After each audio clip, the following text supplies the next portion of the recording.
ओम नमो भगवते वासुदेवाय। ओम नमो भगवते वासुदेवाय। ओम नमो भगवते वासुदेवाय। ओम ज्ञानतिमिरन्धस्य ज्ञानञ्जनं शलाकया चक्षुरुन्मिलितं येन तस्मै श्रीगुरुवे नमः। श्रीचैतन्यमनोभीष्टं स्थापितं येन भूतले स्वयं रूपकदा मह्यं ददाति स्वपदान्तिकम्। वन्देऽहं श्रीगुरो श्रीयुतपदकमलं श्रीगुरून् वैष्णवांश्च श्रीरूपं साग्रजातं सहगणरघुनाथान्वितं सजीवं साद्वैतं सावधूतं परिजनसहितं कृष्णचैतन्यदेवं श्रीराधाकृष्णपादान् सहगणललिता श्रीविशाखान्वितांश्च नमः। ओं विष्णुपादाय कृष्णपृष्ठाय भूतले श्रीमते भक्तिवेदान्तस्वामिनिति नाम्ने नमस्ते सारस्वते देवे गौरवाणी प्रचारणे निर्विशेषशून्यवादी पाश्चात्यदेशतारणे नमो भक्ति विनोदाय सच्चिदानंद नामने गौर शक्ति स्वरूपाय रूपानुगावरायते। जय श्री कृष्ण चैतन्य प्रभु नित्यानंद श्री अद्वैत गदाधर शिवासादि गौर भक्त वृंद। हरे कृष्णा कृष्णा कृष्णा हरे हरे, हरे राम राम राम हरे हरे। हरे कृष्णा। तो आज हमारे महान वैष्णव आचार्य श्रील भक्ति विनोद ठाकुर का तिरुभाव महोत्सव है। तिरुभाव महोत्सव को विरह महोत्सव भी बोलते हैं, है ना। तो जो विरह महोत्सव, ये आपस में दोनों शब्द क्या है, विरह भी है और महोत्सव भी है। तो अपने आप में ये विरोधाभास है, कॉन्ट्राडिक्टरी है। जहाँ विरह है वहाँ महोत्सव की क्या जरूरत है। लेकिन महान आचार्यों का जो तिरुभाव होता है उसको वैकुंठ विजय भी बोलते हैं, कि वो वैकुंठ नित्य लीला प्रविष्ट है ना, नित्य लीला प्रविष्ट, अपनी लीला में क्या हो गए, प्रविष्ट हो गए। तो श्रील भक्ति विनोद ठाकुर की जो महानता है ना, उनका जो उन्होंने जो अपना पुस्तकें लिखी हैं, गीत लिखा है, और उन्होंने अपने जीवन में जो बहुत सारी चीज़ों को स्थापित किया है, उससे हम समझ पाएंगे कि श्रील भक्ति विनोद, ये अतिशयोक्ति नहीं होगा कि भक्ति विनोद ठाकुर ने चैतन्य महाप्रभु को डिस्कवर किया, चैतन्य महाप्रभु को दोबारा प्रकट किया। चैतन्य महाप्रभु को लोग भूल गए थे। चैतन्य महाप्रभु के आने के बाद 350 वर्षों के पश्चात लोग चैतन्य महाप्रभु को भूल गए, चैतन्य महाप्रभु की शिक्षाओं को भूल गए। और अगर और हम इसको गहराई से देखें, वो कहना भी अतिशयोक्ति नहीं है कि भक्ति विनोद ठाकुर ने भगवान कृष्ण को दोबारा ढूंढ के लेके आए, दोबारा भगवान कृष्ण को उन्होंने इस संसार में स्थापित किया। बाकी संप्रदाय हैं, उन संप्रदाय की शिक्षाएं हैं, लेकिन बहुत एक लिमिटेड दायरे में थी। लेकिन श्रील भक्ति विनोद ठाकुर ने जो चैतन्य महाप्रभु भगवान श्री कृष्ण की शिक्षाएं देने आए हैं, उन शिक्षाओं को श्रील भक्ति विनोद ठाकुर ने स्थापित किया। तो आज जो हम अपना इस्कॉन मूवमेंट देख रहे हैं, इस्कॉन आंदोलन देख रहे हैं, हरे कृष्ण आंदोलन देख रहे हैं, उसकी जो शुरुआत है श्रील भक्ति विनोद ठाकुर ने प्रारंभ किया है ना। तो जैसे हम कभी कभी कोई हेरिटेज साइट पे जाते हैं, सांस्कृतिक धरोहर साइट पर जाते हैं, वहाँ पर तो वहाँ बताया जाता है कि ये किला उस समय बना था, 15वीं शताब्दी में बना था, इसका गेट इस समय बना था, इस समय ये अलग अलग डिज़ाइन बनाए गए थे। तो एक धरोहर है। उसी तरह से जो ये कृष्ण भावनामृत आंदोलन है, वो श्रील भक्ति विनोद ठाकुर की धरोहर है। ये कृष्ण भावनामृत आंदोलन श्रील प्रभुपाद जी से अलग अलग समय पर अलग अलग भक्तों ने, अलग अलग अभक्तों ने, बाहर के लोगों ने पूछा कि कृष्ण भावनामृत कब प्रारंभ हुआ। तो श्रील प्रभुपाद बोलते थे कि ये कृष्ण भावनामृत सृष्टि के शुरुआत से प्रारंभ है, सृष्टि के प्रारंभ हुआ था तब से कृष्ण भावनामृत आंदोलन चल रहा है। श्रील प्रभुपाद जी ने एक जगह बोला कि कुरुक्षेत्र के युद्ध से कृष्ण भावनामृत आंदोलन चालू हुआ था। फिर प्रभुपाद जी ने बताया कि 550 साल पहले मायापुर में ये कृष्ण भावनामृत आंदोलन चालू हुआ था। और एक जगह प्रभुपाद जी बोलते हैं कि ये कृष्ण भावनामृत आंदोलन भक्ति विनोद ठाकुर ने चालू किया था। तो इससे श्रील प्रभुपाद इस कृष्ण भावनामृत आंदोलन की ऑथेंटिसिटी को बताते हैं, प्रामाणिकता को बताते हैं कि ये कोई नया आंदोलन नहीं है, या कोई एक व्यक्ति थे, एक कोई भक्त थे, उन्होंने अपना कोई आंदोलन चालू किया है। ये सृष्टि के प्रारंभ से 5000 साल पहले से, 500 साल पहले से, और मॉडर्न टाइम में देखा जाए, आधुनिक समय में देखा जाए, तो श्रील भक्ति विनोद ठाकुर ने ये आंदोलन प्रारंभ किया है। तो सभी आचार्यों ने एक ही शिक्षाएं दी है, लेकिन कुछ शिक्षाओं पे उन्होंने काफी जोर दिया है। सारी आचार्यों की शिक्षा एक ही है, जो चैतन्य महाप्रभु ने दिया, जो मध्वाचार्य ने दिया, जो भक्ति विनोद ठाकुर ने दिया, जो श्रील प्रभुपाद जी ने दिया, और आगे आने वाले जो महान भक्त होंगे जो शिक्षाएं देंगे वो एक ही है। प्रभुपाद बोलते थे old wine and new bottle, है ना। शिक्षाएं एक है मैसेज, एक है पैकेज। तो मैसेज सेम है, उसका जो पैकिंग है वो चेंज होता रहता है, समय के अनुसार उनकी पैकिंग जो चेंज होती रहती, बाकी मैसेज जो वो है वो सेम है। तो जो श्रील भक्ति विनोद ठाकुर की शिक्षाओं का जो एक बहुत सेंट्रल पॉइंट है, केंद्र बिंदु है, वो क्या है? जो शास्त्र हैं, वैदिक शास्त्र हैं, उसके प्रति श्रद्धा उत्पन्न करना, हरि नाम के प्रति श्रद्धा उत्पन्न करना। तो भक्ति विनोद ठाकुर की अलग अलग शिक्षाओं को पढ़ेंगे या उनके जो गीत हैं वो उसको पढ़ेंगे, तो इसमें एक सेंट्रल जो पॉइंट आएगा वो आएगा फेथ, श्रद्धा। किस तरह से जो एक दिव्य स्थिति है, दिव्य पर्सनैलिटी है, भगवान का दिव्य नाम है या दिव्य धाम है ना, उसके प्रति श्रद्धा रखना, उसके प्रति फेथ रखना, ये भक्ति विनोद ठाकुर की शिक्षाओं का क्या है, एक तरह से सार बोल सकते हैं। सभी आचार्यों की शिक्षाएं सेम है, उसमें कोई भी अंतर नहीं है, एक चीज पे बहुत जोर दिया गया है। उसी तरह से जो श्रील भक्ति सिद्धांत सरस्वती ठाकुर हैं, उनकी शिक्षाओं का अगर हम सार देखें तो शिक्षा का सार है भोग और सेवा में अंतर करना। कौन भोग कर रहे हैं, कौन सेवा कर रहे हैं, कौन सेवा के नाम पे भोग कर रहे हैं या कौन भक्ति के नाम पे भोग कर रहे हैं। तो ये भक्ति सिद्धांत सरस्वती ठाकुर ने बहुत स्पष्ट रूप से क्या किया, डिफरेंशिएट किया, उसको अंतर किया। यह है भोग, यह है सेवा, और यह है भक्ति के नाम पे भोग। ये उसको बहुत अंतर किया। और श्रील प्रभुपाद जी ने उसको और एक स्टेप आगे ले गए, और प्रभुपाद जी ने बताया कि अगर सेवा करना है तो प्रैक्टिकल सेवा तो क्या है, प्रचार करना, प्रचार आंदोलन में कूद जाना, ये प्रैक्टिकल सेवा है। तो इस तरह से जो तीन प्रमुख आचार्य हैं, श्रील भक्ति विनोद ठाकुर, भक्ति सिद्धांत सरस्वती ठाकुर और श्रील प्रभुपाद, तो एक आचार्य श्रद्धा के ऊपर बहुत जोर दे रहे हैं, एक आचार्य सेवा के ऊपर बहुत जोर दे रहे हैं, और एक आचार्य प्रचार के बारे में बता रहे हैं कि कैसे वर्ल्ड वाइड मूवमेंट होना चाहिए, कैसे मटेरियल सिविलाइजेशन को, जो डेमोनिक सिविलाइजेशन है, उसको नष्ट करना। तो कुछ शिक्षाएं, कुछ उनके जीवन के बारे में हम श्रील भक्ति विनोद ठाकुर के बारे में पढ़ेंगे। तो कैसे उनका तिरोभाव हुआ उसके बारे में थोड़ा सा देखते हैं। तो श्रील भक्ति विनोद ठाकुर जो हैं, उनके अनेक निवास स्थान थे, बहुत सारे घर थे। पुरी में घर है उनका, कटक में घर था, उनका एक पैतृक घर था जो कटक के पास में चोटी मंगलपुर एक जगह है वहाँ पर था, कलकत्ता में घर था, वीरनगर में घर था, और गोदरुम में घर था। तो 6-7 तो घर थे उनके, उस समय की बात है। आज लोगों को एक घर बनाने में, एक डुप्लेक्स लेने में, एक फ्लैट लेने में इतना सोचना पड़ता है, इतना सब कमाई इकट्ठा करना पड़ता है, उसके बाद वो ले पाते हैं। श्रील भक्ति विनोद ठाकुर के पास में उड़ीसा, बंगाल सब मिला के 6-7 घर थे, और बहुत ही शिक्षित, बहुत शिक्षित, है ना। चाहे वो सेक्युलर सोसाइटी हो या रिलीजियस सोसाइटी हो, दोनों समाज में भक्ति विनोद ठाकुर क्या थे, बहुत सुशिक्षित थे।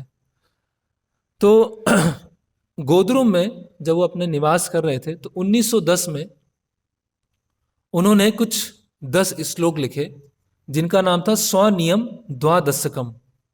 स्वनियम द्वादशकम, अपने खुद के बनाए हुए 10 नियम, खुद के बनाए हुए नहीं, बताना चाह रहे हैं कि जो भी उन्होंने शिक्षा दी है उनको वो 10 नियमों में बता रहे हैं। तो स्वनियम द्वादशकम, 12 नियम, द्वादशकम। तो उस समय भक्ति विनोद ठाकुर को उनका जो स्वास्थ्य था बहुत खराब हुआ, और उनको पैरालिसिस हो गया, और इतना स्वास्थ्य उनका खराब हुआ कि वो बोल भी नहीं पा रहे थे, और एक जगह से दूसरे के चलना है या अंग को हिलाना, हाथ पैर को हिलाना है, वो भी कर नहीं पा रहे थे। तो आध्यात्मिक दृष्टि से देखा जाए तो भक्ति विनोद ठाकुर उस समय समाधि में थे, और जो बाह्य चेतना है, बाह्य संसार से अपने आप को अलग करने के लिए उन्होंने एक ऐसी स्थिति को स्वेच्छा से अपनाया। तो उनके जो परिवार के सदस्य थे वो उनको कलकत्ता ले गए ट्रीटमेंट कराने के लिए, लेकिन उस ट्रीटमेंट से कुछ फ़ायदा नहीं हुआ, और उनकी स्थिति जो है कई महीने तक ऐसी रही, और धीरे धीरे और बिगड़ती गई, बिगड़ती गई, बिगड़ती गई, और ऐसा लगा कि श्रील भक्तिविनोद ठाकुर अभी यहाँ से चले जाएंगे। तो जब ऐसी स्थिति आई कि भक्तिविनोद ठाकुर का हेल्थ खराब हुआ और ट्रीटमेंट भी काम नहीं आया, और ऐसा लगने लगा कि अभी वो इस भूलोक को छोड़ देंगे, तो कुछ द्वेषी लोग थे वो बहुत निंदा करने लगे, और द्वेषी लोग बोलने लगे कि भक्ति विनोद ठाकुर ने जो अपने लेख में और अपनी वाणी में इतने सारे लोगों की जो निंदा की है, इसके कारण उनको कार्मिक रिएक्शन लगा है, और उस कार्मिक रिएक्शन के कारण कर्म फल लगा है, और उस कर्म फल के कारण क्या है, उनकी हेल्थ खराब हुई है और उनको ये सब भोगना पड़ रहा है। तो इस तरह से लोग उनको क्रिटिसाइज करना चालू कर दिए, द्वेषी लोग, विशेषकर जो अप संप्रदाय के लोग थे वो लोग भक्ति विनोद ठाकुर को उनकी निंदा करना चालू कर दिया। तो भक्ति सिद्धांत सरस्वती ठाकुर ने देखा कि भक्ति विनोद ठाकुर ने जिनके उद्धार के लिए जो अपने जो लेखनी लिखी है, जो पुस्तकें लिखी हैं, वो ही उनको क्रिटिसाइज कर रहे हैं, तो उनको बहुत दुख हुआ, और भक्ति सिद्धांत सरस्वती ठाकुर सोचने लगे कि जो महाभागवत का जो एक लीला होती है, स्पिरिचुअल पास टाइम्स होते हैं, या जो समाधि की स्टेज है, उसको सामान्य जीव गलत समझ रहा है, और सामान्य जीव समझ रहा है कि ये प्रकृति के जो गुण हैं उससे बंधे हुए हैं, और प्रकृति के गुणों में बंध कर वो बीमार हैं, इस तरह से वो साधारण लोग समझ रहे हैं। तो भक्ति विनोद ठाकुर के पास में जाते हैं, उनके बिस्तर के पास में, और सरस्वती ठाकुर बोलते हैं कि मेरे आपसे प्रार्थना है कि कुछ समय और यहाँ पर रहिए, कुछ दिन और रहिए यहाँ पर, अभी इस भूलोक को छोड़ के मत जाइए, इस ब्रह्मांड को अभी छोड़ के मत जाइए, चैतन्य महाप्रभु का जो वाणी है उसको प्रचार करने के लिए आप कुछ दिन और रुकिए यहाँ पर, है ना। और जो अज्ञानी लोग हैं, जो द्वेषी लोग हैं, जो आपको क्रिटिसाइज कर रहे हैं, अगर आप रुकेंगे तो वो उनको फ़ायदा होगा, वो समझ पाएंगे कि आप भगवान के शुद्ध भक्त हैं, और एक साधारण जीव मानकर जो आपको क्रिटिसाइज कर रहे हैं, और जिसकी वजह से उनको अपराध लग रहा है, उस अपराध से वो बच पाएंगे। तो कुछ ही दिनों के अंदर श्रील भक्ति विनोद ठाकुर पूरी तरह से स्वस्थ हो जाते हैं, और चलना फिरना, लोगों से बातचीत करना और लेखन करना, वो सब उन्होंने चालू कर दिया, और जिसकी वजह से बहुत सारे द्वेषी लोग थे जो उनको क्रिटिसाइज कर रहे थे, वो भक्ति विनोद ठाकुर की शरण में दोबारा वापस आ जाते हैं। फिर समय बीतता है, जब उनको और दूसरी अलग अलग तरह की बीमारियां होती हैं, तो उस समय भक्ति विनोद ठाकुर कलकत्ता में होते हैं, और गौर किशोर दास बाबा जी महाराज उनको एक अपने किन्हीं व्यक्ति के माध्यम से संदेशा भेजते हैं भक्ति विनोद ठाकुर को। तो गौर किशोर दास बाबा जी महाराज जो होते हैं वो नवद्वीप में होते हैं, मायापुर में होते हैं, और किन्हीं अन्य गोस्वामी के थ्रू भक्ति विनोद ठाकुर जो कि कलकत्ता में है उनको संदेशा भेजते हैं, और बोलते हैं कि भक्ति विनोद ठाकुर, ये जो कलकत्ता है वो कली का जगह है, Calcutta is the place of कली, इसीलिए आप कलकत्ता छोड़ के वापस यहाँ आ जाइए, नवद्वीप आ जाइए, मायापुर आ जाइए, कलकत्ता शहर इतना अच्छा नहीं है। तो भक्ति विनोद ठाकुर उन व्यक्ति को बोलते हैं कि आप गौर किशोर दास बाबा जी महाराज को आशीर्वाद दीजिएगा, और उनको बोलिएगा कि जहाँ भी मैं रहता हूँ वो कली का वास नहीं है, वहाँ पे कली प्रवेश नहीं कर सकता है ना। तो वो जो व्यक्ति हैं जिनको गौर किशोर दास बाबा जी महाराज ने भेजा था, वो व्यक्ति समझ नहीं पाते हैं कि भक्ति विनोद ठाकुर क्या बताना चाह रहे। तो वो सिद्धांत सरस्वती के पास में आते हैं, और सिद्धांत सरस्वती बोलते हैं कि नरोत्तम दास ठाकुर ने कहा है, जथा वैष्णव गण से स्थान वृंदावन, कि जहाँ पर वैष्णव गण है वो स्थान क्या है, वो स्थान वृंदावन हो जाता है। इसीलिए जहाँ पर वैष्णव है वो वृंदावन है। तो बहुत सारे लोग गौर किशोर दास बाबा जी महाराज को अप्रोच करते हैं, किसके लिए, उनका संग लेने के लिए नहीं, उनसे अपना फायदा निकलवाने के लिए। तो गौर किशोर दास बाबा जी महाराज भी उनके अनुसार ही उनसे व्यवहार करते हैं। इसीलिए आप बाबा जी महाराज के पास में जाइए, उनकी शरणागति लीजिए, तब आपको समझ में आएगा कि जो भक्ति विनोद ठाकुर हैं वो वास्तव में कलकत्ता में नहीं है। भक्ति विनोद ठाकुर कहाँ रह रहे हैं, वृंदावन में रह रहे हैं। ऊपरी तौर से दिख सकता है कि वो कलकत्ता में रह रहे हैं, लेकिन वास्तव में वो वृंदावन में रह रहे हैं। फिर कुछ समय और आगे बीतता है। फिर ये जो भक्ति विनोद ठाकुर बीमार हुए और समाधि में गए, उसके ऊपर सरस्वती ठाकुर बताते हैं कि जब भक्ति विनोद ठाकुर ने देखा कि जो चैतन्य महाप्रभु की शिक्षा का प्रचार करना चाहते हैं उसको लोग ग्रहण नहीं कर रहे हैं, या ग्रहण करने के बाद भी गंभीर नहीं है, या चैतन्य महाप्रभु की शिक्षाओं के उन्होंने अलग अलग रूप बना दिए, अलग अलग अपसंप्रदाय बना दिए, तो उन्होंने क्या कर दिया, सोसाइटी से अपने आप को अलग कर दिया और मौन व्रत धारण किया। और मौन व्रत धारण करने के पश्चात वो किस में चले गए, मानसी सेवा में चले गए, है ना, मानसिक स्तर पे सेवा में चले गए, समाधि स्तर पे चले गए। उन्होंने देखा कि ये समाज के लोग तो जो चैतन्य महाप्रभु का संदेश है वो ग्रहण करना चाहते ही नहीं है, या जो ग्रहण कर रहे हैं वो सही तरह से ग्रहण नहीं कर रहे हैं, या जो ग्रहण करने के बाद उसको तोड़ मरोड़ कर रहे हैं, अब संप्रदाय में चेंज कर रहे हैं। तो भक्ति विनोद ठाकुर ने क्या किया, एक पास टाइम किया, लीला किया। इसको अभी इसको समझना मुश्किल है ना। वैष्णवेर क्रिया मुद्रा विज्ञे ना बुझाए, कि वैष्णवों की क्रिया मुद्रा हम समझ नहीं सकते। तो जो वैष्णव हैं,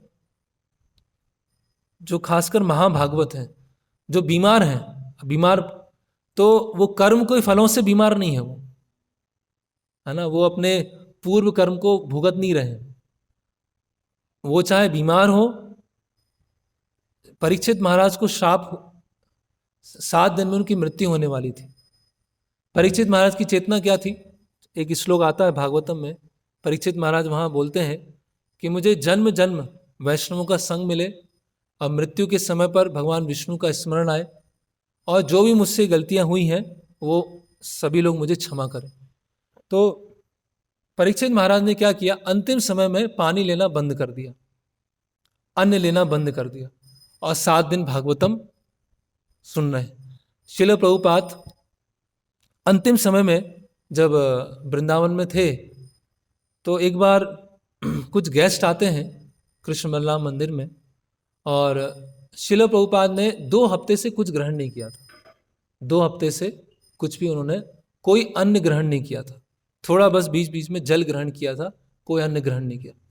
तो जब प्रभुपाद जी को पता चला कि कोई गेस्ट आए हैं, तो प्रभुपाद बोलते हैं कि वो जो गेस्ट हैं उनको प्रॉपर प्रसाद पहुंचाए कि नहीं पहुंचाए, आप लोग अच्छे से ध्यान रख रहे हैं कि नहीं रख रहे हैं। स्वयं उन्होंने 2 हफ्ते से कुछ भी ग्रहण नहीं किया।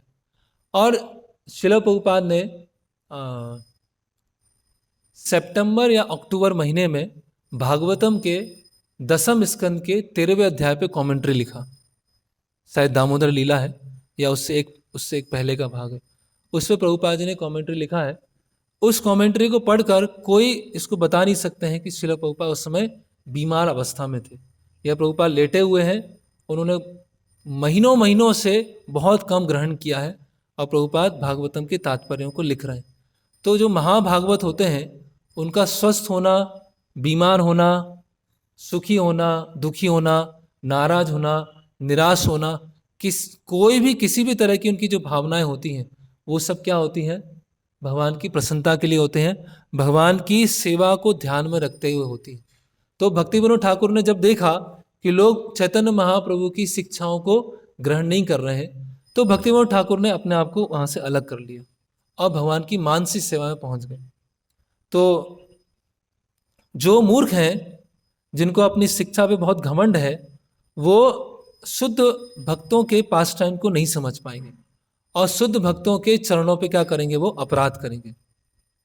वो जैसे कि जो भगवान को हम इन जड़ इंद्रियों से नहीं देख सकते। राधा वल्लभ जी हैं और वो अपना एक ऐसा रूप लेके आए हैं जिससे हम जड़ इंद्रियों से भी देख सकें, है ना। भगवान के सच्चिदानंद रूप को हम जड़ इंद्रियों से भी देख सकते हैं। उसी तरह से भगवान के जो शुद्ध भक्त होते हैं उनको हम जड़ इंद्रियों से नहीं देख सकते हैं, है ना। केवल इंद्रियों के माध्यम से हम नहीं देख सकते हैं। तो भक्ति विनोद ठाकुर यहाँ भक्ति सिद्धांत महाराज बता रहे हैं कि जिनकी थोड़ी सी क्वालिफिकेशन है, जिनको प्राइड है, जिनको ज्ञान का बहुत ज़्यादा उनको घमंड आ गया है, वो शुद्ध भक्तों के प्रति क्या करते हैं, अपराध करते हैं। तो जब भक्ति विनोद ठाकुर ने देखा कि शुद्ध भक्ति को कोई ग्रहण नहीं कर रहा है तो उनको बहुत दुख हुआ, है ना, उनको बहुत अश्रु आए और उन्होंने फिर मौन व्रत धारण कर लिया और उनको जो पैरालिसिस हुआ वो उनकी स्वयं की इच्छा से ऐसा हुआ है। अब क्या होता है, 1913 में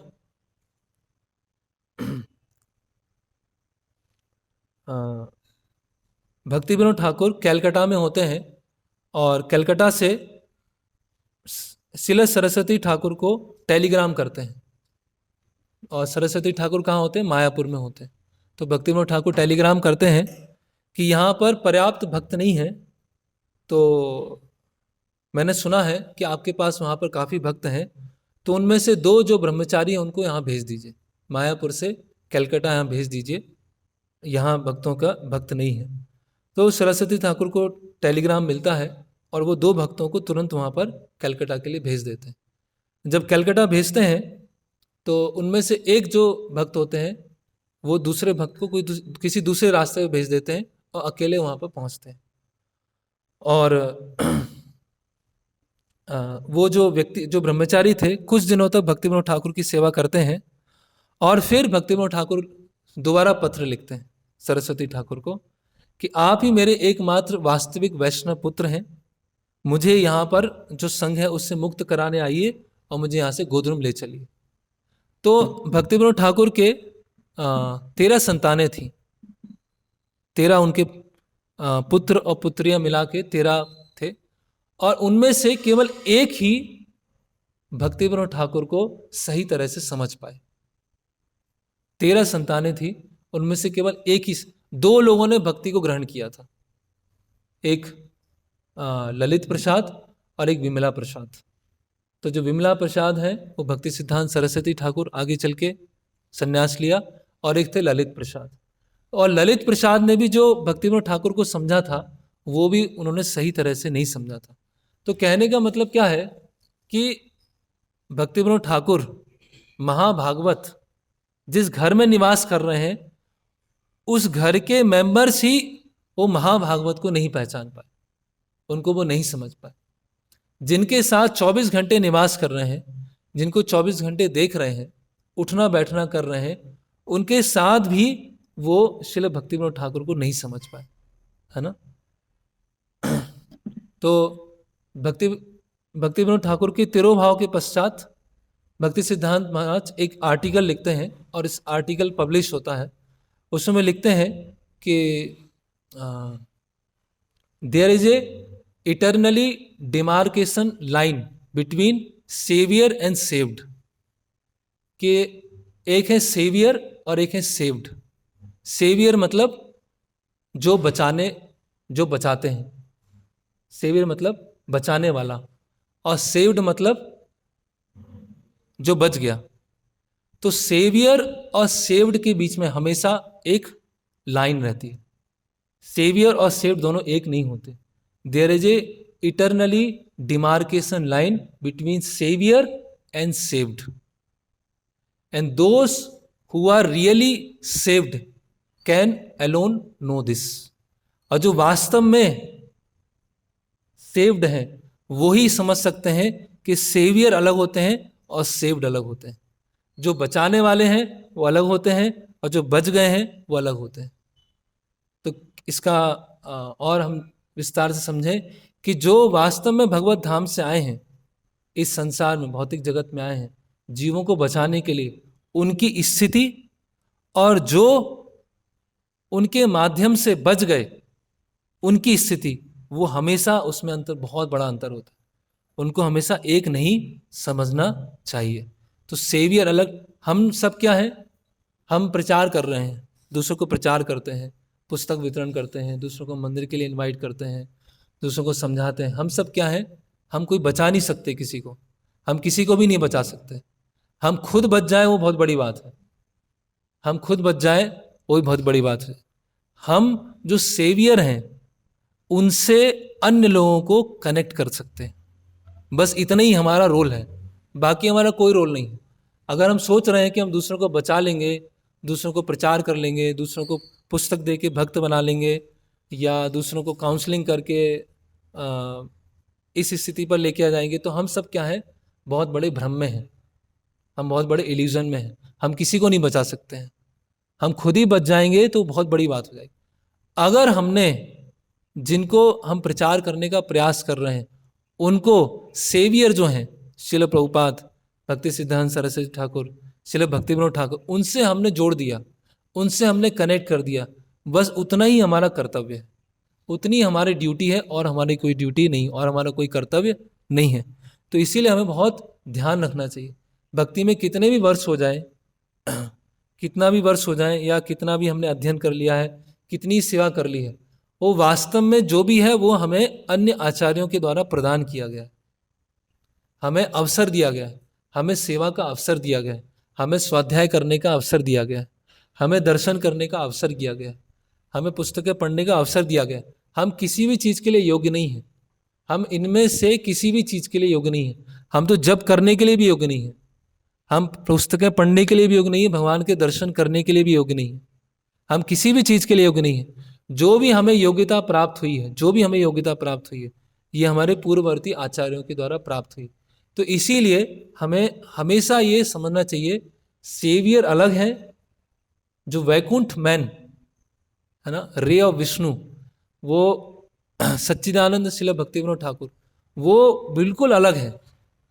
और हम जो थोड़े बहुत बच गए हैं, जो भव सागर से थोड़ा किनारे पर थोड़ा पहुंच रहे हैं, किनारे की तरफ पहुंच रहे हैं, वो कैटेगरी बिल्कुल अलग है।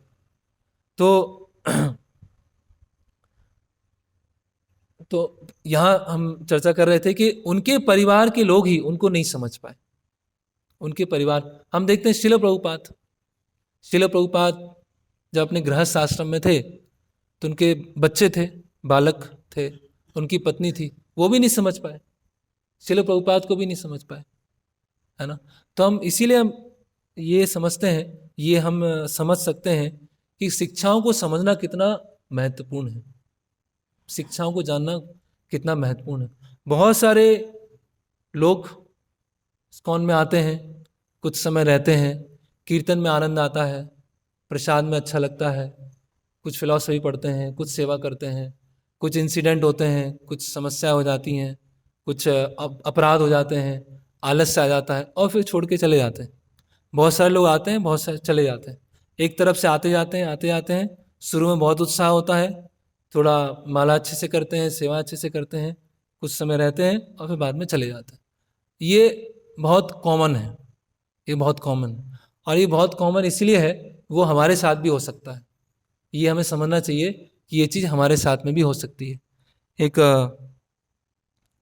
सन्यासी हैं, वो किसी यूरोप में किसी मंदिर में जाते हैं और बोलते हैं कि डीटीज को छोड़ के सब लोग यहाँ पर नए हैं, बट डीटीज ही पुराने हैं, बाकी सब नए हैं, है ना। वो एक मंदिर को करीब 15-20 साल के बाद विजिट करते हैं, बोलते सब बदल गए, यहाँ पर पुराने वाले कोई है ही नहीं, भगवान ही बस वही है। तो कहने का मतलब क्या है कि अगर हम ये जो कृष्णा कॉन्शियसनेस मूवमेंट है उसको अच्छे से समझेंगे नहीं, उसकी सीरियसनेस को नहीं समझेंगे, उसकी अंडरस्टैंडिंग को नहीं समझेंगे, तो ऐसा हो सकता है कि हम आएंगे, कुछ समय रहेंगे और फिर चले जाएंगे। तो क्यों ऐसा क्यों है?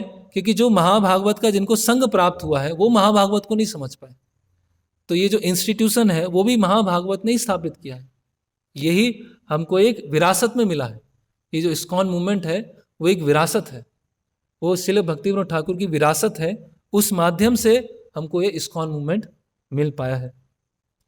तो भक्ति विनोद ठाकुर बोलते हैं कि कृपया करके आप कलकत्ता जल्दी आइए, आप ही एकमात्र मेरे वैष्णव पुत्र हैं, और मुझे इनके संग से मुक्त कराइए, और मुझे गोद्रुम लेके चलिए अपने साथ में। तो शिला सरस्वती ठाकुर तुरंत भक्ति भवन, कलकत्ता में उनका घर था भक्ति भवन, वहाँ पर आते हैं और उनके जो परिवार के सदस्य हैं वो ऑब्जेक्शन करते हैं कि आप उनको नहीं ले जा सकते हैं, बहुत बीमार हैं और उम्र भी अधिक हो गई है, इसीलिए आप अभी उनको ट्रैवलिंग नहीं करा सकते हैं। तो सिद्धांत सरस्वती होते हैं वो ठीक है बोलते हैं कि ठीक है मैं बाद में फिर आऊँगा, और फिर अकेले चले जाते हैं। और श्रील भक्ति विनोद ठाकुर अचानक पूरे स्वस्थ हो जाते हैं और स्वस्थ होकर कैलकाटा रेलवे स्टेशन पहुंच जाते हैं, है ना, कार के माध्यम से। और कुछ अपने परिवार के सदस्यों के साथ में, जो उनको पहले मना कर रहे थे कि आप उनको नहीं ले जा सकते हैं गोदरूम, और बाद में वो फिर से मिलने आते हैं। तो इस तरह से कुछ समय और बीतता है। फिर सरस्वती ठाकुर कुछ कमेंट्रीज लिख रहे थे, चैतन्य चरितामृत के ऊपर कमेंट्री लिख रहे थे, जिसका नाम था अनुभाष्य। और रेगुलरली वो भक्ति विनोद ठाकुर को ड्राफ्ट भेजते थे चेक करने के लिए कि प्रॉपर चेक किया है कि नहीं, सब सही लिखा है कि नहीं लिखा है। और जब भक्ति विनोद ठाकुर वो पढ़ते थे, अनुभाष्य को पढ़ते थे, तो बहुत प्रसन्न हो जाते थे कि कितना अच्छा है, बहुत बढ़िया है ना, इतना। अब क्या हुआ, समय आगे बढ़ा। 23 जून 1914 कैलकाटा में भक्ति भवन स्थान में श्रील भक्ति विनोद ठाकुर का तिरोभाव हो गया, वो वैकुंठ गमन हुआ। उस समय श्रील सरस्वती ठाकुर मायापुर में थे, और मायापुर में उनको टेलीग्राम मिला, कुछ दिन पहले टेलीग्राम मिला कि स्वास्थ्य और धीरे धीरे खराब हो रहा है, तो इसीलिए आप तुरंत कलकत्ता आ जाइए। तो सरस्वती ठाकुर प्रयास कर रहे थे कलकत्ता आने का, लेकिन मानसून था उस समय, जून का महीना था, मानसून था, और बाढ़ आई हुई थी वहाँ पर, तो कोई भी ट्रेन से जाना बहुत मुश्किल था। और सुबह के समय में उनका तिरोभाव हुआ था, तो श्रील सरस्वती ठाकुर बहुत प्रयास करके रात में 8 बजे वहाँ पहुँचते हैं, कलकत्ता पहुँचते हैं भक्ति भवन। सुबह तिरुभाव हुआ, रात में 8 बजे पहुँचे, और तब तक उनके 2 दूसरे पुत्र थे, उन्होंने उनका देह संस्कार कर दिया, उनका जो दिव्य देह था उसको जला दिया। तो जो शुद्ध भक्त होते हैं, महाभागवत होते हैं, उनका देह को जलाया नहीं जाता है, क्योंकि वो क्या हो जाता है, स्पिरिचुअलाइज हो जाता है, वो भी आध्यात्मिक हो जाता है ना, वो स्पिरिचुअल बॉडी है वो, इसीलिए क्या बनाई जाती है, समाधि बनाई जाती है ना। जो हम जैसे साधारण जीव हैं, वो उनका शरीर जलाया जाता है, भौतिक उससे बना हुआ है, लेकिन जो महाभागवत होते हैं उनका शरीर क्या हो जाता है, आध्यात्मिक हो जाता है। तो हम समझ सकते हैं कि उनके जो अन्य पुत्र हैं उनकी क्या चेतना है ना, थोड़ा रुके भी नहीं, कुछ घंटे भी नहीं रुके कि श्रील सरस्वती ठाकुर आएंगे और शास्त्रों के अनुसार जो रिचुअल्स होते हैं वो किए जाएंगे। उन्होंने मतलब कितनी मर्द बुद्धि है, कितनी देहात बुद्धि है ना। आचार्य माम विजानियात नाम मन्नेत करहिचित, ना मर्द बुद्धि सुएत सर्वदेव मयो गुरु, कि मर्द बुद्धि नहीं होना चाहिए। मर्द बुद्धि मतलब साधारण, कि ये साधारण व्यक्ति हैं, साधारण पुरुष हैं, और भक्ति साधना करके इस स्थिति पर पहुंचे हैं। तो श्रील सरस्वती ठाकुर वहाँ पहुँचते हैं, और सब वहाँ पर बहुत विलाप कर रहे थे, रो रहे थे। और उनकी जो माँ थी, है ना, वो बहुत ही चुपचाप कंपोज्ड वहाँ पर बैठी हुई थी, और चुप थी, कोई बात नहीं कर रही थी। तो सरस्वती ठाकुर पहुँचते हैं अपनी माँ के पास, बोलते हैं, today is one of the greatest happiness, कि आज क्या है, सबसे प्रसन्नता का दिन है, आज सबसे क्या है, सबसे प्रसन्नता का दिन। नॉट द स्लाइटेस्ट ग्रीफ, थोड़ा भी दुख का नहीं है। टुडे आवर मास्टर हैज़ री enter the eternal pass time of the Lord, अभी हमारे जो मास्टर हैं, हमारे जो गुरु हैं, स्वामी हैं, वो क्या है, नित्य लीला में प्रविष्ट हो गए। जो भगवान राधा कृष्ण की नित्य लीला है उसमें क्या हो गए हैं, दोबारा चले गए। अभी हम सबका कर्तव्य यह है कि उनकी जो नित्य स्थिति, उनका नाम, उनके गुण, उनका रूप और लीला को याद करना है, और उसको फैलाना है, उसको जन सामान्य में फैलाना है, और उनके पद चिन्हों को और हमें अच्छे से पालन करना है। तो श्रील सरस्वती ठाकुर, उनकी जो माँ थी भागवती देवी, वो उनको बोलती हैं कि जब आपके पिता यहाँ से जा रहे थे तो उन्होंने आपको बहुत आशीर्वाद दिया है, बहुत आशीर्वाद दिया है, और उन्होंने कहा है कि शुद्ध भक्ति में हमेशा जीवन भर दृढ़ श्रद्धा रखना, और विशेष रूप से कहा है कि you should serve Shri Mayapur and propagate the message of Shriman Mahaprabhu, कि मायापुर धाम की आप सेवा कीजिएगा। विशेष आदेश दिया कि जो मायापुर धाम है उसको आप डेवलप कीजिएगा और जो चैतन्य महाप्रभु है उनके आदेश को आप फैलाइएगा। इसके पश्चात श्रील सरस्वती ठाकुर जो हैं अपने जो परिचय के लोग थे, शुभचिंतक थे, उनको इकट्ठा करते हैं और रात में कथा करते हैं, भक्तिविनोद ठाकुर के ऊपर कथा करते हैं। और ये कथा कितनी चलती है? 3, 4, 5, 6 घंटे चलती है, मिड नाइट तक आते हैं और 12-1 बजे तक वो कथा करते हैं श्रील भक्तिविनोद ठाकुर के गुणगान के ऊपर, और बताते हैं कि जो वैष्णव स्मृति है हरि भक्ति विलास और सत्क्रिया सार दीपिका, उसके अनुसार रिचुअल्स होना चाहिए, अंतिम संस्कार उसके अनुसार होना चाहिए। फिर 27 दिसंबर 1914 में श्रील भक्ति सिद्धांत सरस्वती ठाकुर पुष्प समाधि बनाते हैं स्वानंद सुखदा कुंज पर। हम में से जो भक्त गए होंगे वहाँ देखा होगा, वहाँ पर पुष्प समाधि बनाते हैं और 3 दिन का फेस्टिवल होता है भक्तिविनोद ठाकुर की स्मृति में, और 3 दिन तक भक्तिविनोद ठाकुर की शिक्षाओं के ऊपर वर्णन होता है। तो इस तरह से ये तो भक्तिविनोद ठाकुर की अंतिम इच्छाएं क्या थी, क्या वो चाहते थे, वो थोड़ा सा हम पढ़ते हैं। तो 1914 में 23 जून 1914 में उनका तिरोभाव हुआ और उसके कुछ सप्ताह पहले भक्तिविनोद ठाकुर ने अपना मनोभिष्ट भक्ति सिद्धांत सरस्वती ठाकुर को लिख के भेजा कि ये मेरा मनोभिष्ट है, ये मैं चाहता हूं कि आगे चल के ये डेवलप होना चाहिए। तो उसमें से उन्होंने बताया कि क्या क्या मनोभिष्ट है। दैवी वर्णाश्रम को स्थापित करना, शुद्ध भक्ति का प्रचार करना, मायापुर धाम को डेवलप करना और वैष्णव लिटरेचर्स लिखना, ये 4 उनकी इच्छाएं थी। पहली इच्छा क्या है? दैवी वर्णाश्रम को स्थापित करना।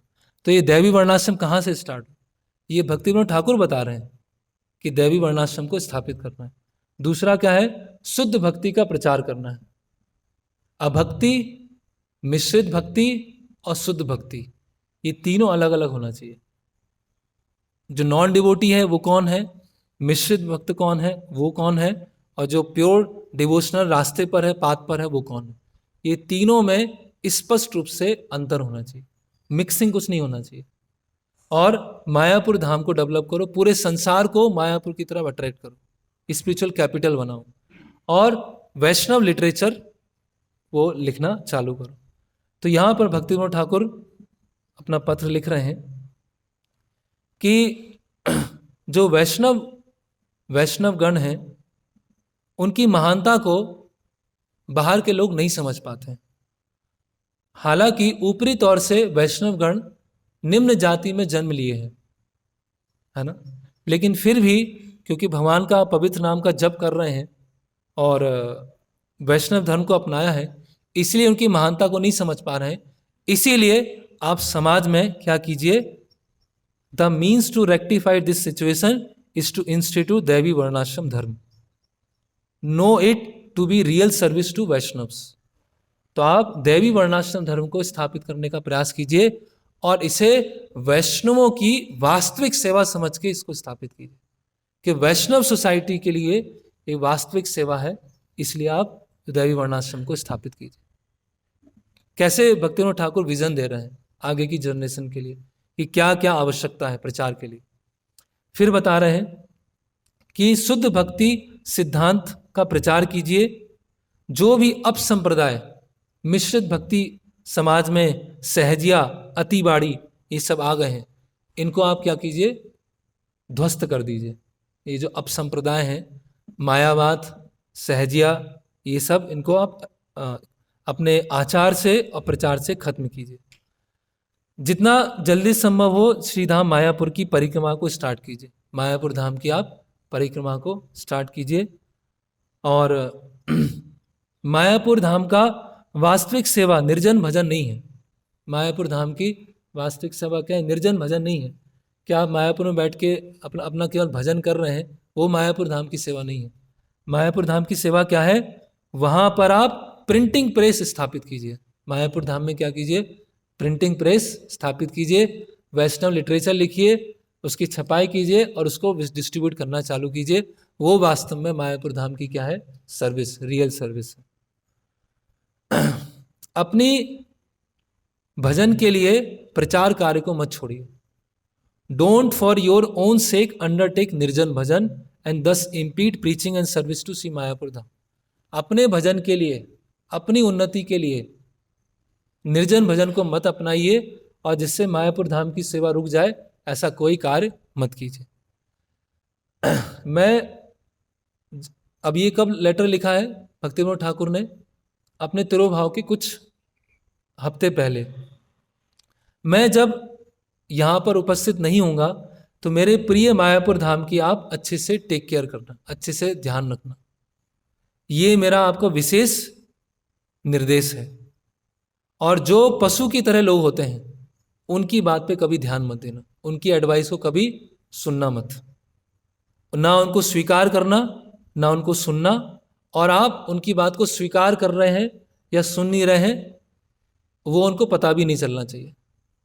क्या बोल रहे हैं, people who are like animals can never attain devotion, never accept their advice.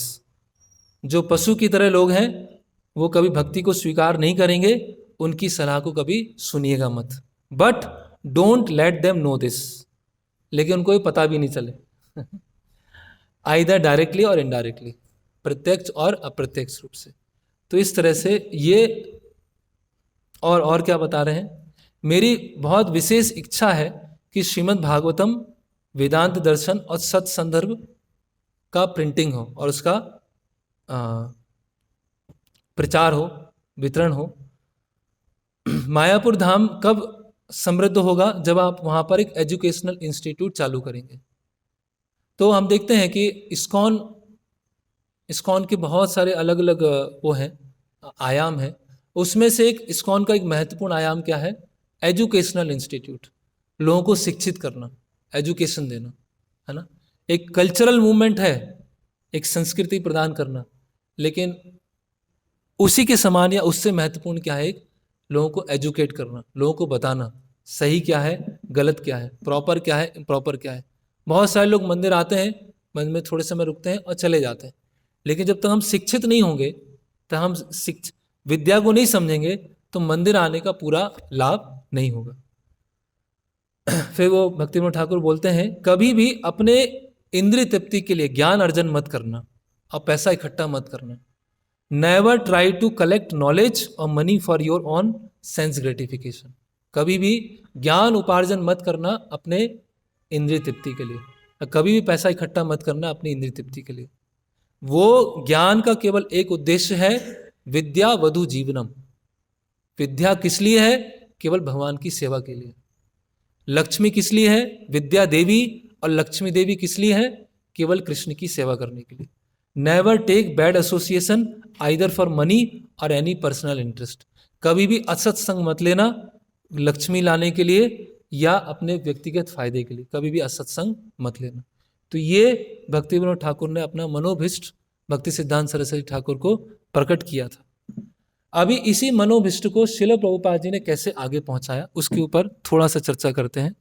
तो ये मूडन मिशन पुस्तक है, जिसमें परम पूज्य भक्ति विकास महाराज बता रहे हैं कि ये जो इस्कॉन आंदोलन है वो क्या है।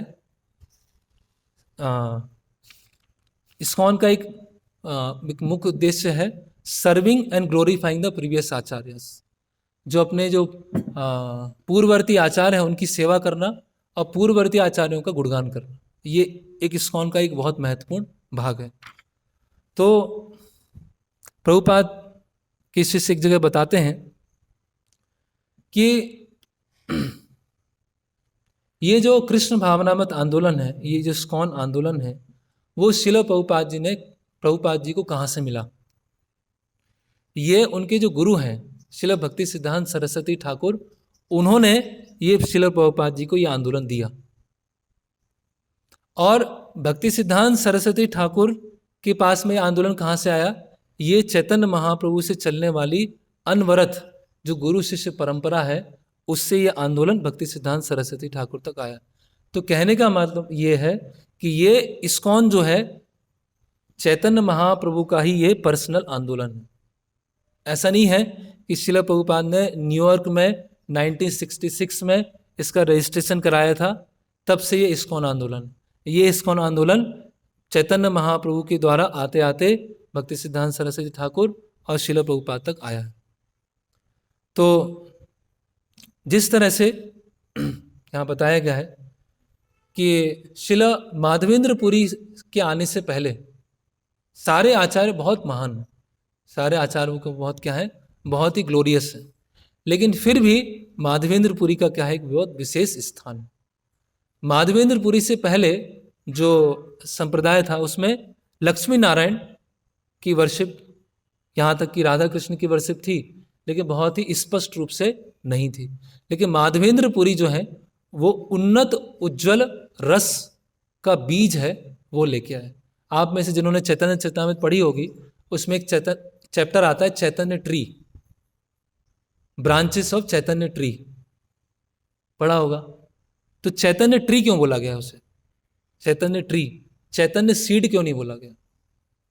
चैतन्य शाखा है, और चैतन्य शाखा में क्या है, बहुत सारी लताएं हैं, उसमें से एक शाखा कौन सी है? इस्कॉन, प्रभुपाद लिखते हैं।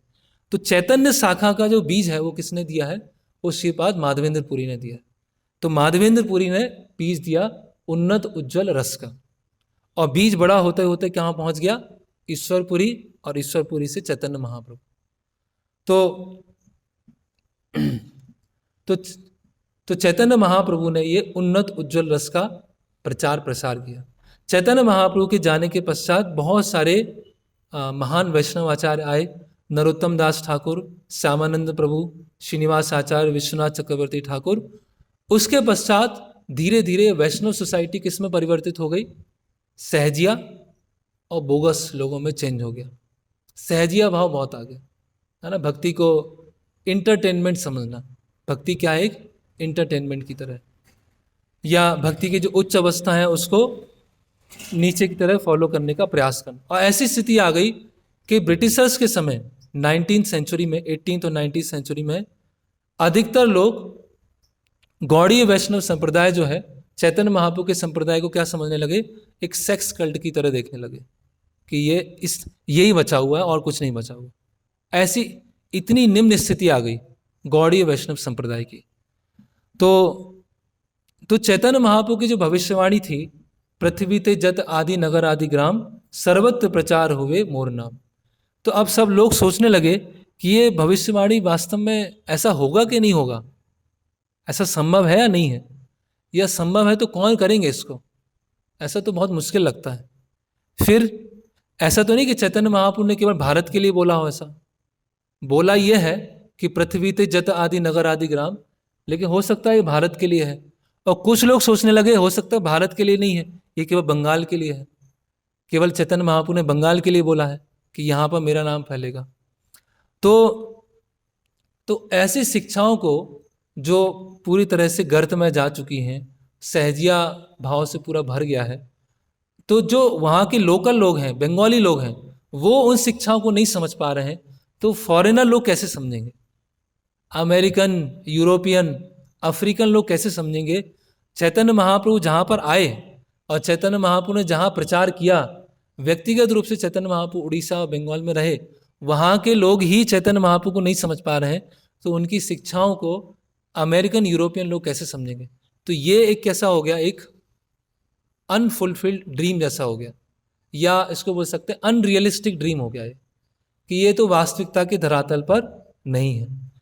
तो फिर श्रील भक्तिविनोद ठाकुर का उदय हुआ 1838 में, और भक्तिविनोद ठाकुर ने चैतन्य महाप्रभु के संप्रदाय की शुद्धता को और प्रामाणिकता को स्थापित किया। उनका जो मेन जो था चैतन्य महाप्रभु के संप्रदाय की प्योरिटी और ऑथेंटिसिटी, इसको उन्होंने स्थापित किया कि किस तरह से चैतन्य महाप्रभु के संप्रदाय की जो शिक्षाएं हैं वो शुद्ध शिक्षाएं हैं और कैसे वो प्रमाणिक हैं। इसीलिए हम बहुत एक पुस्तक है जिसका नाम है जैव धर्म, तो वहाँ पर एक डिस्कशन हो रहा है, एक व्यक्ति है वहाँ पर, वो पूछ रहे हैं कि वैष्णव धर्म तो अभी चालू हुआ है, 500 साल पहले चालू हुआ है। तो बोला है नहीं, 500 साल पहले नहीं, ये तो बहुत पहले से है। तो बोलते नहीं, पहले से तो ये मायावाद इम्पर्सनलिज्म था, सृष्टि के प्रारंभ से कहाँ वैष्णव धर्म है। तो भक्तिविनोद ठाकुर बहुत सिस्टमेटिक तरीके से समझा रहे हैं कि जीव का एकमात्र धर्म है वैष्णव धर्म, उसके अलावा और कोई धर्म है ही नहीं। जो भी शाक्त है, कोई भी शैव है, कोई भी नास्तिक है, कोई भी इम्पर्सनलिस्ट है, पशु है, पक्षी है, जानवर है, कीड़ा है, जो भी है, सबका एकमात्र धर्म क्या है? वैष्णव धर्म। और ये इसलिए नहीं है क्योंकि हम वैष्णव धर्म को पालन कर रहे हैं, या हम वैष्णव धर्म से जुड़े हुए हैं। अगर निरपेक्ष रूप से देखा जाए तो वैष्णव धर्म में जब तक कोई व्यक्ति नहीं आएगा तब तक अपने स्वाभाविक धर्म में स्थित नहीं है। ये कोई सेक्टेरियन स्टेटमेंट नहीं है या कोई सेक्युलर स्टेटमेंट नहीं है, ये वास्तविक है कि जब कोई सारे शास्त्रों को पढ़ेगा, सारी फिलॉसफी को पढ़ेगा, सारा ज्ञान ले लेगा, उसको ये समझ में आएगा कि अल्टीमेटली वैष्णव धर्म क्या है? सबसे टॉप मोस्ट धर्म है। इस चीज को भक्तिविनोद ठाकुर ने स्थापित किया। He work hard to reestablish the purity and authenticity of Lord Chaitanya teaching. और सबसे पहले वो वेस्ट में वो लेके गए। किसके माध्यम से गए? वेस्ट में कैसे वो चैतन्य महाप्रभु की शिक्षा पहुंची? एक पुस्तक के माध्यम से पहुंची। उसको हम थोड़ा देखते हैं। तो भक्तिविनोद ठाकुर क्या थे? बहुत विजनरी आचार्य थे। उन्होंने देखा कि ये ग्लोबलाइजेशन हो रहा है, सब जगह ग्लोबलाइजेशन। पहले लोग लोकल रहते थे, विलेज था, ये नगर भी बहुत ज़्यादा कनेक्टेड नहीं होते थे। तो ये ग्लोबलाइजेशन के माध्यम से चैतन्य महाप्रभु की शिक्षाओं को सब जगह फैलाते हैं। ग्लोबलाइजेशन को टूल बनाकर चैतन्य महाप्रभु की शिक्षाओं को पूरे संसार में फैलाएंगे। इस तरह से भक्तिविनोद ठाकुर ने देखा। फिर आगे क्या होता है कि जो भक्तिविनोद ठाकुर ने प्रारंभ में किया, उनके जो पुत्र हैं, आध्यात्मिक पुत्र हैं, श्रील भक्ति सिद्धांत सरस्वती ठाकुर उसको आगे ले गए। तो भक्तिविनोद ठाकुर ने क्या किया? चैतन्य महाप्रभु की शिक्षाएं प्योर हैं, ऑथेंटिक हैं, उसको स्थापित कर दिया। अभी उसको फैलाने के लिए क्या चाहिए? ऑर्गेनाइजेशन चाहिए। उसको फैलाने के लिए क्या चाहिए? इंस्टीट्यूट चाहिए। अब वो कैसे फैलेगा? अभी एक व्यक्ति पढ़ रहा है एक शहर में, एक व्यक्ति पढ़ रहा है एक गांव में, एक व्यक्ति पढ़ रहा है वो जिले में, वो कस्बे में, सब अलग अलग जगह अपना भक्ति को फॉलो कर रहे हैं। लेकिन व्यापक रूप से भक्ति कैसे फैलेगी? तो उसके लिए क्या चाहिए? इंस्टीट्यूशन चाहिए। उसके लिए क्या चाहिए? एक ऑर्गेनाइजेशन चाहिए। तो वो इंस्टीट्यूशन को स्थापित करना, ऑर्गेनाइजेशन को स्थापित करना, उन्होंने किसने किया? भक्ति सिद्धांत सरस्वती ठाकुर ने किया। और जो भक्तिविनोद ठाकुर ने सॉफ्ट तरीके से टीचिंग्स को स्थापित किया था, भक्ति सिद्धांत सरस्वती ठाकुर से स्ट्रांगली और एग्रेसिव तरीके से समाज में स्थापित करना उन्होंने चालू किया। क्योंकि उस समय प्रयोजन अलग था। भक्तिविनोद ठाकुर का प्रयोजन था पहले शिक्षाएं सही रूप से स्थापित हो। अभी शिक्षाओं को फैलाना है तो उसमें क्या चाहिए?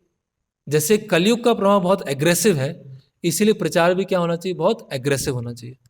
कलयुग तो अपना फुल एग्रेशन में चल रहा है और जो प्रचार है वो बिल्कुल धीरे धीरे चल रहा है, तो वो कलयुग का एग्रेशन है वो फास्ट हो जाएगा। तो इस तरह से भक्ति सिद्धांत सरस्वती ठाकुर मायावाद, स्यूडो वैष्णव और जो भी सत्य से इधर उधर थोड़ा बहुत हिला उसको खंडन करना उन्होंने चालू किया। और अब आगे क्या हुआ? इंस्टीट्यूट बना, लेकिन प्रचार कहाँ तक हुआ? केवल भारत तक हुआ। हालांकि भक्ति सिद्धांत सरस्वती ठाकुर चाहते थे कि ये अमेरिका, यूरोप तक प्रचार हो, लेकिन समय की स्थिति को देखते हुए इंडिया में स्ट्रांग बेस बने। भक्तिविनोद ठाकुर ने क्या किया? शिक्षाओं को स्थापित किया। भक्ति सिद्धांत सरस्वती ठाकुर ने इंडिया में बेस बनाया, 64 गौड़ीय मठ बनाए सभी दिशाओं में, है ना, पूर्व पश्चिम उत्तर दक्षिण सभी दिशाओं में उन्होंने मठ को स्थापित किया। और कई शिष्यों को वेस्ट भेजा भी, कई शिष्यों को वेस्ट भेजा, लेकिन ऊपरी तौर से वो क्या हुआ? असफल रहा। फिर श्रील प्रभुपाद लिखते हैं, अपने प्रवचन में लिखते हैं, प्रवचन में बता रहे हैं कि श्रील भक्ति सिद्धांत सरस्वती ठाकुर अपने तिरोभाव के कुछ दिन पहले जब पुरी में थे, 3 दिसंबर 1936 में उन्होंने मुझे एक पत्र लिखा और उसमें बोला कि आप, मुझे पूरा भरोसा है कि आप अंग्रेजी भाषा में आर्ग्यूमेंट्स के द्वारा, तर्क के द्वारा वेस्ट में प्रचार करने में सफल रहेंगे। ये कब लिख रहे हैं भक्ति सिद्धांत सरस्वती ठाकुर? 1936 में। 3 दिसंबर 1936। I have every hope that you can turn yourself into a very good English preacher if you serve the mission to inculcate. पूरा बता रहे हैं कि अगर आप अंग्रेजी भाषा में वहाँ पर जाकर प्रचार करना चालू करेंगे तो मुझे पूरा भरोसा है कि चैतन्य महाप्रभु की वाणी का प्रचार होगा। तो देखिए कहाँ से स्टार्ट हुआ, श्रील भक्तिविनोद ठाकुर से चालू हुआ, धीरे धीरे कैसे कैसे बढ़ता जा रहा है, धीरे धीरे चीज़ें बढ़ती जा रही हैं। फिर आगे प्रभुपाद बता रहे हैं, अब प्रभुपाद खुद बोल रहे हैं, I am simply A messenger, मैं केवल एक दूत हूं। The mercy of Bhaktivinod Thakur और श्रील प्रभुपाद, मतलब भक्ति सिद्ध, मैं क्या हूं, केवल भक्तिविनोद ठाकुर और भक्ति सिद्धांत सरस्वती ठाकुर की मर्सी हूं, बस और कुछ नहीं हूं। अभी देखिए बहुत इंपॉर्टेंट है। तो भक्तिविनोद ठाकुर ने भविष्यवाणी किया था कि कोई आएगा भविष्य में और वेस्ट में प्रचार करेगा। Before your coming they predicted that somebody will bring, कोई आएगा। तो प्रभुपाद क्या बोलते हैं, may be that somebody I am, और शायद वो जो आने वाला था कोई, जो भक्तिविनोद ठाकुर ने भविष्यवाणी किया था, वो मैं हूं। प्रभुपाद विनम्रता में बोल रहे हैं, भक्तिविनोद ठाकुर प्रेडिक्टेड, क्या, may be that somebody I am, शायद वो जो भक्तिविनोद ठाकुर ने बोला था वो मैं हूं। इस तरह से प्रभुपाद बता रहे हैं। और प्रभुपाद बोल रहे हैं ये कोई इंसिडेंट नहीं है, ये कोई कोइंसिडेंट नहीं है, ये भगवान का क्या है, अरेंजमेंट है कि भक्तिविनोद ठाकुर की शिक्षा को पूरा करने के लिए प्रभुपाद विनम्रता से बोल रहे हैं कि मुझे चुना गया। प्रभुपाद किस से बोलना है कि भगवान ने उनको भेजा, प्रभुपाद जी को भेजा भक्तिविनोद ठाकुर की शिक्षाओं को पूरा करने के लिए। तो बस थोड़ा सा 1-2 पॉइंट और बचे हैं। तो प्रभुपाद यहाँ लिखते हैं, ब्रह्मानंद स्वामी बोल रहे हैं कि 1896 में भक्तिविनोद ठाकुर ने एक पत्रिका लिखी, Lord Chaitanya his life and precepts. और ये जो पत्रिका है हमको 1967 में मॉन्ट्रियल में एक लाइब्रेरी में मिला। और भक्तिविनोद ठाकुर उसमें लिख रहे हैं कि चैतन्य महाप्रभु की शिक्षा का जो प्रचार है, ये कब लिखा गया था, ये इसमें बता रहे हैं महाराज, ये 20 अगस्त 1896 में ये लिखा गया। Lord Chaitanya his life and precepts, 20 अगस्त 1896 में, और 1 सितंबर 1896 में श्रील प्रभुपाद प्रकट हुए, करीब 10 दिन के बाद। तो ये पत्रिका जो है 20 अगस्त 1896 में लिखी गई और अलग अलग लाइब्रेरी में भेजी गई, वेस्ट भेजी गई, और उसके 10 दिन के बाद श्रील प्रभुपाद प्रकट हुए। तो यहाँ प्रभुपाद बता रहे हैं कि ये कोई कोइंसिडेंट नहीं है, ये क्या है, एक डिवाइन अरेंजमेंट है कि भक्तिविनोद ठाकुर चाहते थे कि वेस्ट में प्रचार हो। जिस वर्ष उन्होंने वो जो पत्रिका भेजी वेस्ट में, उसी वर्ष मेरा जन्म हुआ। और कुछ वर्षों के पश्चात आप देख सकते हैं कि आप जो वेस्टर्नर्स यहाँ बैठे हुए हैं, वो श्रील भक्तिविनोद ठाकुर की इच्छा का जो फलित रूप है, उसके कारण आप लोग यहाँ पर बैठे हुए। तो और आप हम सब ने जो टीचिंग्स ऑफ लॉर्ड चैतन्य पढ़ा होगा, उसमें डेडिकेशन लिखा हुआ है, अगर किन्हीं को याद है तो श्रील प्रभुपाद ने टीचिंग्स ऑफ लॉर्ड चैतन्य को डेडिकेट किया। उसमें लिखा है, dedicated to the sacred service of Srila Sachchidananda Bhaktivinoda Thakur who initiated the teachings of Lord Chaitanya in the western world in 1896 the year of my birth. कि ये मैं किसको डेडिकेट कर रहा हूँ, चैतन्य महाप्रभु का शिक्षामृत, ये भक्तिविनोद ठाकुर को डेडिकेट कर रहा हूँ, जिन्होंने 1896 में से लिखा, जिस वर्ष में मेरा जन्म हुआ।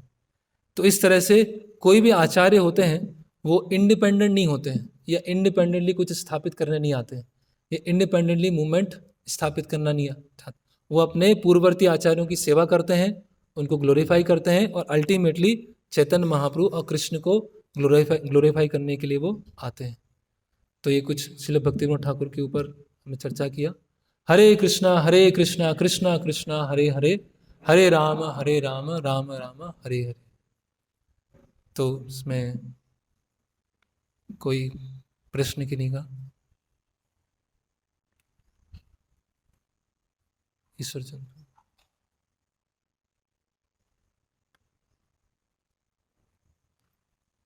तो जैसे कि भक्तिवेदांत ठाकुर के तिरुभाव या आविर्भाव थे वो वैकल्पिक फास्टिंग उपवास। जी इस बारे में आप कुछ कहना चाहें क्योंकि लोग कमेंट करते हैं कि सब इसको में तो फॉलो करते हैं, आप लोग क्यों नहीं करते? हालांकि प्रभुपाद ने जोड़ दिया है कि वैकल्पिक फास्टिंग। हाँ, क्योंकि प्रभुपाद जी ने अपने कन्वर्सेशन में बताया था। प्रभुपाद जी अपने कन्वर्सेशन में बता रहे हैं कि जो श्रील भक्ति सिद्धांत सरस्वती ठाकुर, उनका आविर्भाव और तिरोभाव उसमें हम फास्टिंग रखते हैं, और उनके ऊपर जो आचार है उसमें फास्टिंग नहीं रखते। सेलिब्रेट करते हैं, लेकिन वो फास्टिंग क्या होती है, ऑप्शनल होती है। तो हम श्रील प्रभुपाद उस धारा में है, तो प्रभुपाद जी ने बताया है अगर अन्य जगह कर रहे हैं तो वो एक तरह से गलत नहीं है। कोई व्यक्तिगत रूप से अगर करना चाहे तो कर सकता है, लेकिन वो मैंडेटरी नहीं है, वो आवश्यक नहीं है, वो ऑप्शनल है, क्योंकि प्रभुपाद जी ने ऐसा बताया। दूसरा प्रश्न है, आपने जैसे बताया कि भक्तिवेदांत पशु स्तर पे लोग भक्ति स्वीकार नहीं करें। हम भी देखते प्रचार में बताते हैं सब कुछ उसमें भी समझ में आ रहा है कि जीवन का लक्ष्य है जन्म के लिए कृष्ण हाँ भक्ति नहीं करेंगे तो जीवन कहीं पशु स्तर पे होगा। लेकिन जो भक्ति स्वीकार नहीं करते हैं तो प्रेरणा नहीं मिलती है कि हमें भगवत गीता पढ़ना चाहिए या करना चाहिए। तो ये क्या कारण है? उसके पीछे क्या कारण है कि भक्ति स्वीकार नहीं करना चाहते? क्योंकि उनकी बद्धता बहुत अधिक है। उनके जो है ना पाप या उनके संस्कार है वो इतने हैवी हैं कि वो उसको स्वीकार नहीं कर पा रहे हैं। बेसिकली उनकी जो भोग करने की वृत्ति इतनी अधिक है, इतनी अधिक है कि वो, क्योंकि भक्ति समझने के लिए भी एक स्तर का शुद्धता चाहिए, एक स्तर की तो शुद्धता चाहिए।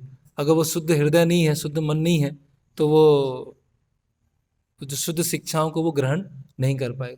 लेकिन हमें ये भी समझना चाहिए कि भक्तिविनोद ठाकुर के अलग अलग स्टेटमेंट है ना। क्या है वो, पापी जाति जत छिलो हरि नामे उद्धारी लो, पापी तापी जत छिलो हरि नामे उद्धारी लो, तार साक्षी जगाई मधाई, कि ऐसे लोगों का भी, पापी लोगों का भी उद्धार किया है। तो एक उसमें बता रहे हैं कि जो बिल्कुल पशुबद्ध लोग होंगे वो स्वीकार नहीं करेंगे। जैसे प्रभुपाद बताते हैं कि मैग्नेट को घुमाइए, जिनके ऊपर रस्ट कम लगा हुआ है, जंग कम लगा हुआ है, वो आकर्षित होकर आ जाएंगे। तो प्रचार मतलब कैसा है, आप पुस्तक वितरण करने जाइए, प्रोग्राम कीजिए, जो कम थोड़ा साफ सुथरे लोग हैं वो यहाँ पर आ जाएंगे। और कोई अगर बहुत, जैसे शिला प्रभुपाद है, तो पशु से भी नीचे कोई होगा तो उसको भी वो उद्धार कर देंगे। जो एकदम पाश्विक वृत्ति में होगा, हिप्पी क्या है, उनको भी प्रभुपाद जी ने शुद्ध वैष्णव के स्तर पे लेके आए। एक साथ आपने उसमें aggressive preaching hmm practically aggressive preaching aggressive preaching मतलब स्पष्ट रूप से प्रचार करना है, और जो क्या सिद्धांत है, क्या आप सिद्धांत है, क्या शुद्ध भक्ति है, क्या मिश्रित भक्ति है, उसका स्पष्ट रूप से प्रचार होना चाहिए। और उसके लिए क्या होना चाहिए, बहुत उत्साह होना चाहिए। एक तो पहले डिफरेंशिएट करना है क्या सही है क्या गलत है, और जो सही है उसको प्रचार करने के लिए बहुत उत्साह होना चाहिए। प्राण आछे जार से हेतु प्रचार, कि जिसके अंदर प्राण है वो प्रचार कर सकता है, जो प्राणहीन है, जो डेड है, मर चुका है, वो प्रचार नहीं कर सकता है। तो इसीलिए जिसमें जान है वो प्रचार कर सकता है, उत्साह चाहिए उसके लिए। अच्छा, तरुण कृष्ण। तो ये हम कई बार सुनते हैं कि श्रील प्रभुपाद जी का जब तिरुभाव हुआ, और उनकी कई बुक्स में भी ऐसा है, कन्वर्सेशन में भी हम देखते हैं कि प्रभुपाद जी अक्सर ऐसा बोलते थे कि जब आपको भक्ति में ऐसा महसूस हो कि कहाँ Srila Prabhupada, I will be always in my books, मैं हमेशा मेरी पुस्तकों में रहूंगा, और आने वाले 10,000 वर्षों तक मेरी जो शिक्षाएं हैं, विशेष करके बुक्स, इससे काफी प्रभाव होगा कृष्ण भक्ति का। तो विशेष करके श्रील भक्ति सिद्धांत सरस्वती महाराज और श्रील भक्तिवेदांत ठाकुर, अगर हमें उनको महसूस करना है इस वक्त व्यावहारिक रूप से, तो क्या उनके द्वारा कुछ ऐसे स्टेटमेंट्स हैं जैसे प्रभुपाद जी बताते हैं प्रैक्टिकली कि आप बुक्स खोलिए, मैं हमेशा आपके साथ उपस्थित। तो मतलब उनकी बुक्स, या मतलब भक्तिनाथ ठाकुर और जो भक्ति सिद्धांत महाराज हैं, इस समय व्यावहारिक रूप से किस तरह उनको अनुभव महसूस अच्छा, कर अनुभव कर सकते, ओके। तो सबसे पहले तो ये है कि श्रील प्रभुपाद जी की जो शिक्षाएं हैं वो भक्ति विनोद ठाकुर और भक्ति सिद्धांत महाराज की शिक्षाओं से अभिन्न है, और उनकी शिक्षाओं को पालन करके उनकी मिशन की सेवा करके, जैसे श्री भक्ति सिद्धांत वैभव एक पुस्तक है, उसमें महाराज लिखते हैं कि आप मुझे प्यूरिफाई कीजिए, शुद्ध कीजिए और अपने मिशन में लगाइए। भक्ति सिद्धांत महाराज से प्रार्थना करते हैं, ये आपका मिशन है, आपका मूवमेंट है, तो आप मुझे उस मूवमेंट में लगाइए। ऐसा नहीं कि हम कुछ मूवमेंट को आगे बढ़ा रहे हैं, हम तो खुद मूवमेंट में रह पाए पूरे जीवन भर, वही बहुत बड़ी बात हो। आचार्य जो मूवमेंट को आगे बढ़ा रहे हैं उसमें हम उनके सहायक बन जाए, तो उस माध्यम से हम भक्ति विनोद ठाकुर और भक्ति सिद्धांत श्री ठाकुर के अनुभव कर सकते, और उनके गीत गाकर, भक्ति विनोद ठाकुर गीत गाकर, और जिन्होंने प्रभुपाद जी की पुस्तकें पढ़ ली हैं सारी, भागवतम, चैतन्य चरितामृत, तो आज्ञा लेकर भक्ति विनोद ठाकुर की पुस्तकें पढ़ सकते हैं, या श्री भक्ति सिद्धांत वैभव है वो पढ़ सकते हैं। हालांकि अगर नहीं पढ़ा है तो कोई कमी नहीं है, लेकिन सारे आचार्य एक ही शिक्षा देते हैं, लेकिन कैसे अलग अलग समय पर कैसे अलग अलग शिक्षाओं को स्थापित करते हैं, तो गीत गाकर, उनके स्थान पर जाकर, उनके मिशन को सर्व करके और उनकी पुस्तकों को पढ़कर हम उनकी उपस्थिति को अनुभव कर सकते हैं। और जैसे कि कोई अगर लेक्चर सुनना चाहे, परम पूज्य भक्ति विकास महाराज का एक लेक्चर है, भक्ति विनोद डिस्कवर्स लॉर्ड चैतन्य और भक्ति विनोद रीडिस्कवर कृष्णा, ये 2 लेक्चर सुन सकते हैं। ये कैसे भक्ति विनोद ठाकुर ने कृष्ण को डिस्कवर किया या चैतन्य महाप्रभु को रीडिस्कवर किया, वो दोनों बहुत अच्छे लेक्चर हैं। उससे हमको ऑथेंटिसिटी पता चलता है कि जहाँ हम जुड़े हैं बिल्कुल सही जगह आ गए हैं, अभी इधर उधर भटकने की जरूरत नहीं है। जहाँ भी आ गए हैं बिल्कुल परफेक्ट जगह आ गए हैं, और उसको अच्छे से समझना है और जितना हो उसको प्रचार करना है। तो इस तरह से हम अनुभव उनकी उपस्थिति को कर पाएंगे। विशेषकर गीत गा सकते हैं, गीत तो हर कोई गा ही सकता है, भक्ति विनोद ठाकुर आज गीत गा सकते हैं, उससे उनकी उपस्थिति का अनुभव कर सकते हैं। अक्सर कोई ऐसा प्रश्न भक्तों के बीच में आता है कि श्रील भक्ति सिद्धांत सरस्वती महाराज और श्रील भक्ति विनोद ठाकुर दोनों का ही यदि जीवन चरित्र देखें तो एक तरह से भौतिक रूप से काफी सुशिक्षित और एजुकेटेड फैमिली से दोनों, और एक तरफ अभी हम प्रचार करते हैं बच्चों को गुरुकुल के लिए, तो उस समय प्रश्न आता है कि हम देखते हैं कि हमारे आचार्य भी इस तरह से मटेरियल एजुकेशन काफी अच्छा था उनका, और उसकी वजह से काफी अच्छा प्रीचिंग भी हुआ। तो अगर इस परिप्रेक्ष्य से देखा जाए तो क्या हम ये हमारे वर्तमान समय में हमारे जो गृहस्थ भक्त हैं उनको बच्चों को इस प्रकार से मटेरियल एजुकेशन देके आगे चल के अच्छे प्रचारक श्रील भक्ति सिद्धांत सरस्वती महाराज या भक्ति ठाकुर जैसे निखर के आए, तो क्या ये संभव है लेकिन उनको भेजा जा सकता है स्कूल कॉलेज?